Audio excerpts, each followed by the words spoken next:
All right, let's look at Stein's sixth argument, right, for the generalized, generic God, right? The ontological argument. He says, then we come to the ontological argument, one of the most difficult ones to explain to people. But basically it says God is by definition perfect. A necessary quality of any perfect object is that it exists. If it did not exist, it would not be perfect. If perfection requires existence, then God exists since God is perfect. So there it is, right? An ontological argument. This one is, there's various versions, by the way, of all of these arguments. He chooses the particular one that he wants to criticize. But again, he talks about 11 arguments, but there's multiple versions of the ontological and the cosmological argument, by the way. Sure. So there are multiple versions of these. There's multiple versions of the design or teleological argument, but he kind of frames them in terms of what he wants to deal with. All right, so what's the problem here with the ontological argument? This one based on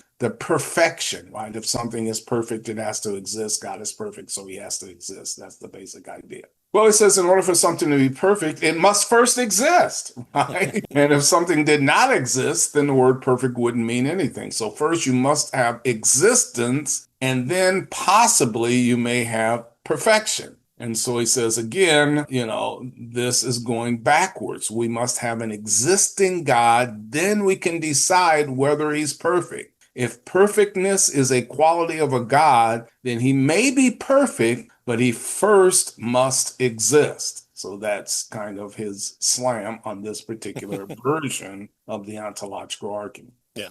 This is Anselm rolling around in his grave, attempting to get out. Well, Pillows comments that Van Til and Bahnsen likewise oppose the traditional ontological argument, and he said that we should be careful, so this is Bahnsen speaking, we should be careful when we say that God is the being than whom none higher can be thought. If we take the highest being of what we can think, in that sense, or in the sense of to have a concept of, and the attribute to it actual existence, we do not have the biblical notion of God. And so this is kind of a general theism claim here, and we lose certain aspects of the biblical God, which you're going to need further down the path. So you might get, again, the Faith Has Its Reasons book. We talked about this kind of two-step approach, is that you provide kind of the general qualifications for a God, a deity who is kind of singular, and you kind of mold him into a certain fashion that, through a lens darkly might appear to be a biblical Christian God, but then you develop the fact that it's got to be the biblical Christian God with your evidence for Jesus and the resurrection. So that's not the path that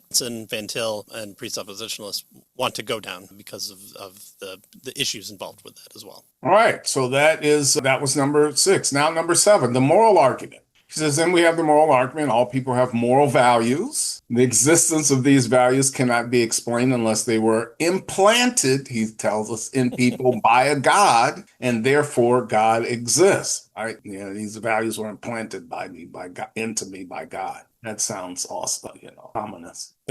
He says, well, the answer to this is that there are simpler ways to explain the origin of moral values without requiring the existence of a God to implant them in people. He says, besides, so first, there's a better way to explain, right? And so that's the first knock on this one, he suggests. And then he says, besides, if moral values did come from a God, then all people should have the same moral values, and they don't. All right. So different people have different moral values, and therefore, if they all came from God, then everybody would have the same ones. That's his basic idea. He says people's moral values, notice, and now here's the source of it from his perspective. People's moral values are the result of an accommodation which they have made with their particular environment and then taught to their children as a survival mechanism. So where does the moral values come from, according to Stein? Well, we accommodate our environment, right? And then we teach that accommodation to our children so that they can survive in that environment. So there it is. It's just a matter of survival value. That's right. Why the morals that we have. Right? Yes, including loving that child to teach them your values. Yeah. It's a survival mechanism. All right, you got to live so that my DNA can further be spread. So that's right. And it's a kind of a version of the evolutionary account of morality. Right.